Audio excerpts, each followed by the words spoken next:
just started going into high school. You're right, in 1972, but the announcement had been made the year before, I would guess, from what I recall.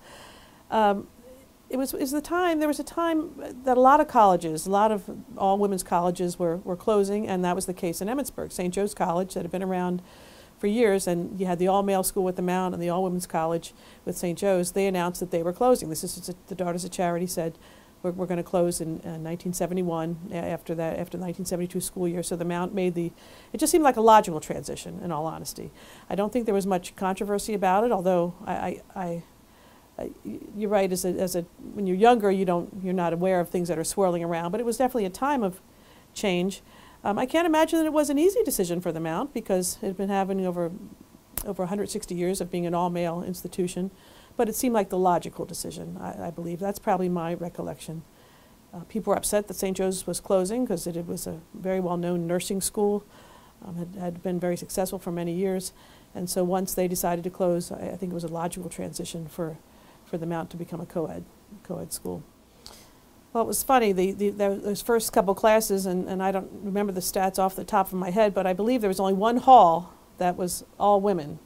And so I think that first class might have only been 20 or 30 young women. By 1980, the school was 50-50, 50% male and 50% women. So by adding women, I think it was a home run for the Mount.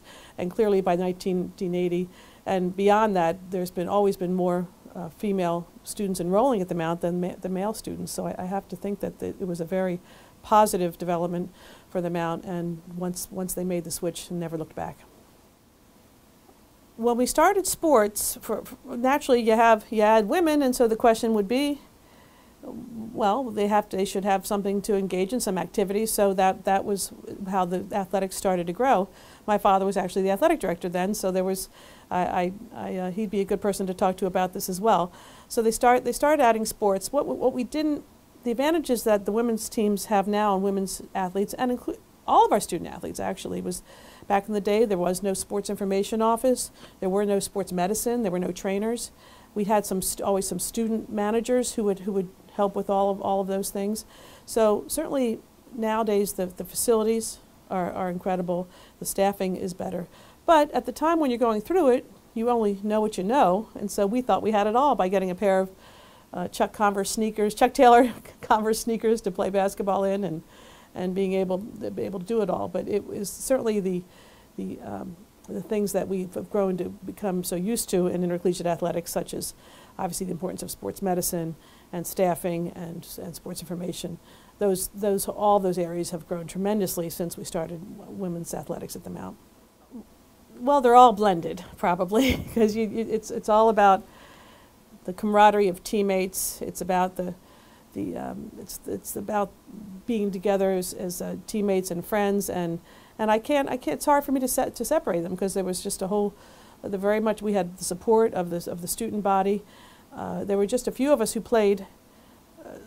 The teams that we had, there weren't a whole lot of female athletes at the time, so there were several of us who played 3 sports in a given year.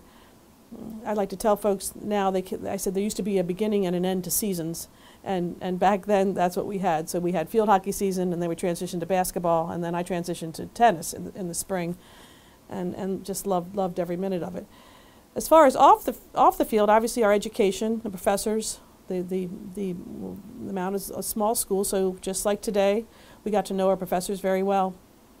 My sister and I were at the Mount at the same time, so it was great having a sibling here.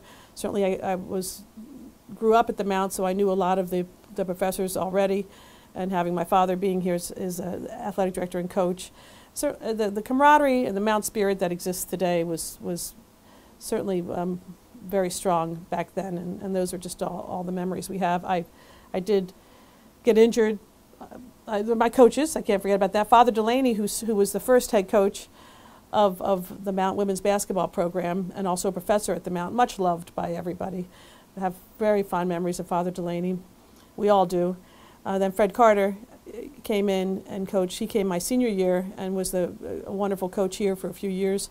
Of course, I had known Fred back when he was a player, so it was certainly that family atmosphere that we pride ourselves in, and the Mount spirit that we pride ourselves in was obviously present back then, And it was just a joy, and it was fun. I have to say it was fun, from the athletics to the education to the lifelong friends. That's what college is all about.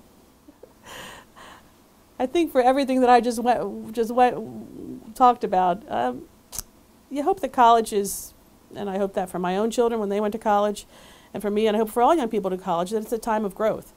It's a time of growth, not just if it does involve being a student athlete and obviously the academics, but the growth in becoming, a leader and all the things that you hope that you want to strive for through a college education. It's only 4 years of college. It's only 4 years out of your life, but it has such a tremendous impact on me, and it continues to, just because of the memories and because things that I learned here, that I've continued to value and nurture, the things that I love about the Mount. I hope that I can continue to instill that in the young people who enroll at the Mount every year, and also all my colleagues, fellow coaches, administrators that I've had the pleasure to work with through the years. So it's had a tremendous impact on me. Title IX is the beauty of Title IX, and again, it was passed in 1972 as part of the education amendments. It was a big bill, and the impact, I don't think people realized when it was passed the impact that it would have on athletics, but it's had a tremendous impact, and whether or not that everyone agrees with all the components of it, I think the beauty of Title IX is this. When I reflect back, the beauty is that back when I was growing up, I had a father who was a coach, and I was able to come to the gym all the time and play sports at the gym, and played with him. But I had there was no, girls could not play in Little League. There were no clubs. There were no teams for girls at the time until you got to high school, and even then it was pretty limited. We found there was a club track coach called the Fairfield track coach Bill Gilbert, who was the coach of the Fairfield Striders, that my father and then Coach Jim Deegan, his daughter Diane and my sister Carol and I got involved in. Bill was a writer for Sports Illustrated and really a pioneer in women's sports, so we were able to be involved with athletics through a club track team through grade school and then through high school. So we were very fortunate in that respect. But thinking about when we're going through the 1970s, and you're thinking about Title IX, but not really. What I feel the Mount did was made changes and added women's sports and added scholarships for women, not because of Title IX, but because it was the right thing to do.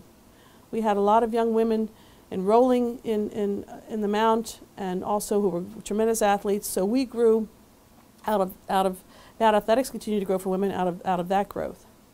An interesting thing happened in 1982. Then with the growth of the grassroots level, what Title IX encouraged. So there were more things for the children, grade school and high school, and obviously the colleges had to grow too. So the NCAA added women's sports in 1982. So that was a real watershed year, and then we've never looked back since then. I think one of the beauties of Title IX, when I look back on it, is that my 3 children, having 1 son and 2 daughters, that their athletic experience from the time they started playing youth soccer at 5 years old has been identical. That they had all the same offerings. My daughters had the same offerings and accessibility to athletics, to coaching, to schedules, all through youth sports and all through high school, and then my daughter's playing sports in college. So for me, that's ultimately the legacy of Title IX. That it did create equality and a level playing field from the youth sports and then right up into college and beyond. The most rewarding part is, in my mind, is being with the student athletes, is getting to know these young people when they come in as freshmen, and how they grow and go on to graduate and become successful adults, and then getting to see them when they come back to school and keeping in touch with them. To me, that's the interaction. It's about the beauty of working at a college, and particularly the Mount, is the working with and getting to know and appreciate the young people who come in, and each year come in with new life, new ideas, and all the aspirations that they want to see their college careers, where they want to, how they want to grow through their college careers, and just to see them really between these 18 to 22-year-olds are just a joy, and it's been a real pleasure to get to know all of them through the years, and especially when I was coaching. You know, I missed that from the coaching part, being with them on more close-knit interaction on a daily basis. So that was very hard to not have anymore when I got out of coaching. But now I have, going into administration, I was able to actually get to know all as many as I can, not all of them because there's a lot of student athletes, but that's the real joy, I think, of working in intercollegiate athletics, and particularly at the Mount, is getting to know the student athletes, getting to know a lot of their parents, and just seeing them grow and thrive through their 4 years at the Mount. Take your love, if you're doing what you love, and if your love is athletics, which mine always was, just loving the environment, I was absolutely a tomboy growing up, and I knew all the stats and I followed all my favorite sports teams. If you could take that and turn it into something that you really love to do, you should go for it. The hours, we all know, are crazy. There's lots of weekends. We know that there's a lot involved with athletics administration or coaching or whatever part of athletics you want to be in. But there's so much, you get so much in return. You know, you get so much in return for not only working with the student athletes that I've already mentioned, but also getting to know folks at the faculty, the administration, your coaching colleagues within your own university, the school, your administrators, but also my interactions with colleagues through the years at other schools and conferences. It's been a real joy, and it's always changing. It's very interesting. But I would encourage young people to especially young women, to pursue a career in athletics. They'll find it very rewarding. They'll learn a lot. They have a lot to give back to young women, especially if you're going to start into coaching, and whatever the case may be. But if it's like any career, if you love what you're doing, and you're going to lay the foundation and do the legwork early on to learn as much as you can about all the different aspects about athletics, because there are such a variety of areas and fields that pursue those dreams and keep working towards it, that I think you'll find it very rewarding. My vision for the Mount is probably, and I've probably already stated that too, that I would like to continue for the Mount to be a wonderful home and a place where young people, the teenagers can come in and can learn. They can thrive academically, athletically, socially, their faith development, become really good leaders. That the Mount continue to be a place that offers that for these young people coming in. You know, we have made a big change when we went to Division I, and the level of competition and the level of ability has just, you know, through the years, it's just you know, unbelievable how the playing field has changed through the years. I mean, we have always had tremendous student athletes here at the Mount, but there's just, you know, the whole realm of intercollegiate athletics has changed. So we got to change with the times, and I just want us to always be that place that can encourage this type of growth and have the best of both worlds for a student to come in. They can come into the Mount, want to be successful student athletes, be involved on campus. We have an incredible number of student athletes who are also involved with many different leadership areas on campus, and I hope that we continue to be that place that offers a wonderful atmosphere for those students to come and thrive and grow and move on to be productive and successful alumni, and always come back to visit the Mount as often as they can.